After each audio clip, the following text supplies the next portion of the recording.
Bismillahirrahmanirrahim. Ve salatu ve selamu ala Resulillah ve ala alihi ve ashabi ecmain. Amma ba'd.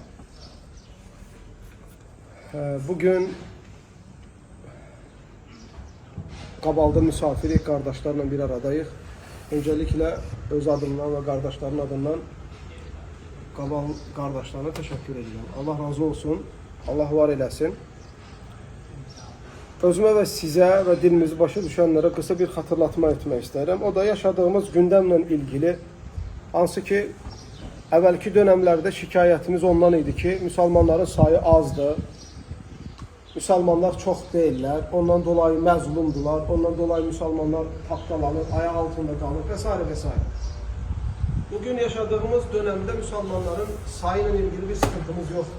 Müsəlmanların keyfiyyəti ilə ilgili problemimiz var. Müsəlmanların arasında olan ixtilaflarla ilgili problemimiz var. Müsəlmanların parçalanması, bölünmələri, İslami qardaşlıqlı yaşamamaları ilə problemimiz var. Və hər keçən gün aralarında nifrətin, kinin, dediqodunun çoxalması ilə problemimiz var. Onun üçün özümə və sizə, qardaşlar, İslam qardaşlığını qorumağı xatırlatmaq istəyirəm. Ömər İbn Xattab radiyallahu anh deyir ki, İslamdan sonra bir müsəlmana verilən ən böyük nemət İslam qardaşlığını yaşamaqdır. Osman radiyallahu anh isə İslamın 3-cü xəlifəsi deyir ki, əgər mənə bir tərəfdə dünya, bir tərəfdə İslam qardaşlığı, səmimi qardaş verilsəydi, seçim sahibi olsaydım İslam qardaşlığını, səmimi müsəlman qardaşımı seçərdim. Dünyaya əvəz olardı mənim üçün. Əli radiyallahu anh deyir ki, din qardaşlığı, iman qardaşlığı dünyada insana verilən ən böyük nemətlərdəndir. O sənin üçün imanda dayaq və pis yoldan çəkinmə məsləridir. Ona görə biz qardaşlığımızı qorumaq üçün bizə bir neçə unsur lazımdır. Öncəliklə bizim ağıllı olmamız lazımdır və ağılımızı kiminsə əlində oyuncaq etməməmiz lazımdır. Qərarlı olmamız lazımdır inancımızdan, əmin olmamız lazımdır, inancımızın dəyərini, qiymətini bilməmiz lazımdır və bu İslam dinini qənaətlə yaşamamız lazımdır. Ondan sonra bilməmiz lazımdır ki, qardaşlar, İslamı yaşamağın bir bədəli var. İslamı yaşamaq gül çiçəkli yollarla döşənməyir. O da çətinliklər var. Çətinliklərin içində ən böyüyü odur ki, bir toplumda əgər bir qardaş kimi yaşayacaqsa, mütləq aramızda olan yanlışları necə düzəltməliyik, necə səbr eləməliyik, bir-birimizin islahı üçün nə fədakarlıqlar eləməliyik, bunları göz almalıyıq. Heç birimiz ideal ola bilmərik. Birimiz ola bilsin ki, hamımız, məsələ, ziyanlı bir ailədən çıxmamışıq, hamımız ali məktəblərdən oxuyub çıxmamışıq, hamımız, nə bilim, ədəbli ərkanı məhəllələrdə, kəntlərdə böyüməmişik. Hərəmizin bir tərəfdən bir sıxıntılarımız var. Yaşadığımız coğrafiya, ortam müəyyən şeylərdə bizə mənfi təsir göstərmiş ola bilər. Biz bir araya gəldiyimiz zaman o mənfi şeyləri də özümüzlə gətirmiş oluruq aramızda. Əgər biz o mənfi şeylərə görə bir-birimizi yırtıb, dağıdıb, küsüb, bazor elib, ifşa elib, bir-birimizi gözdən salmağa çalışsaq, bizim heç bir zaman bir araya gəlməmiz mümkün olmayacaq. Amma biz İslam xatırına bir araya gəlib və o bizdə daşıdığımız o mənfi şeyləri bərabər şəkildə müalicə etməyə çalışsaq, hamımız daha kamilliyə doğru gedəcək və bir-birimizi sevməyə başlayacaq. Şərtlərdən biri bizi Allah Teala həm müsəlman eləyib, elhamdülillah, həm də kişi yaradır. Kişiliyin əsas tarix boyu, yəni bu qadınlar üçün bir minus deyil, yəni genel olaraq, el adəti olaraq deyirəm, kişiliyin əsas kurallarından, kişi olmağın əsas çətinliklərindən bir nədir? Kişi adamın arxası ilə danışmaz.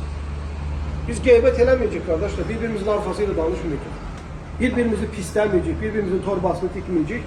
Nə olacaq? Xoşa gəlmədiyimiz şey olanda qabaq-qabağa gəlib, gözəl ədəblə, hikmətlə o məsələni müzakirə eləyəcək və onu müalicə eləməyə çalışacaq. Bir-birimizə nəsihət eləyərkən də o nəsihəti udası qədər iman qazanmağa çalışacaq. Qarşı durmaq olmayacaq. Və bir araya gəldikdən sonra gəlib bu aramızı vurmaq istəsələr ona da imkan verməyəcək. Bu qardaşlıqda ödənilən bədəllərdən biridir. Yoxsa ki, qardaşlar, biz düşünsək ki, hər zaman biz bir arada olacaq, heç zaman aramızda ixtilaf olmayacaq. Bu xurafi bir inançdır. mütləq aramızda anlaşmamazlıq, ondan sonra danışacaq, yanlış başa düşmək, bu bir şeyler olacaq. Amma biz o qədər kişi olmalıyıq, o qədər müsəlman olmalıyıq ki, o səviyyə çata bilməliyik ki, biz bu şeyler həzm edə bilək. Və bizim birliyimiz, qardaşlığımız, bir-birimizi Allah rızası üçün mənfəət olmadan sevməyimiz dinimizdə edə biləcəyimiz ən möhtəşəm və uca şeylərdən biridir. Bu İslam dini qardaşlıqla yayılıb. Bu elm qardaşlıqla yayılıb. Peyğəmbər s.ə.v sahabələrə ilk öyrətdiyi şeylərdən biri ilə qardaşlıq olur. İslam fətihlərinin hamısı qardaşlıqla olur. Və nə qədər insanlar var, müsəlmanlarda olan o dini mənfəətsiz qardaşlığı yaşamalarından təsirlənib İslam'a gəliblər. Götürün İndoneziyanı. 280 milyon ən böyük 10 ölkədən biridir. Dünyada İndoneziya, Malezya bu ölkələrin hamısı müsəlmanların əxlaqı ilə, tərbiyəsi ilə, qardaşlığı yaşamalarından etkilənib, təsirlənib İslam'a gəliblər. Ona görə dəvətin növlərindən biridir qardaşlıqla dəvət eləmək. Məsələn, biz qardaş olsaq və güclü qardaş olsaq, Allah rızası üçün bir-birimizi sevsək və bir-birimizə din əmr elədiyi şəkildə qardaşlıq eləsək, vallahi deyirəm, biz danışmadan cahil insanların, dinsiz insanların yanında elə bizim o qardaşlığımızı yaşamamız onlar üçün ən böyük dəvət olacaq. Çünki yaşadığımız dönemdə itirilən şeylərdən biri budur. Qardaşlığın yaşanmaması, hörmətin pula olunması, vəzifəyə olunması, mənfəətə olunması, bu şeylər olmadan qardaşlığı yaşamaq gerçəkdən bu dürüst müsəlmanların və kişi adamların işidir. Ona görə özümə və sizə tövsiyəm, çalışın, İslam dinini öyrəndiyiniz qədər də qardaşlığı necə yaşamaq lazımdır, onu da elə öyrənin. Qardaşlığı pozan, qeybət, nəmmamlıq, söz gəzdirmək, ara vurmaq, bu şeylərin hamısını tərk edin.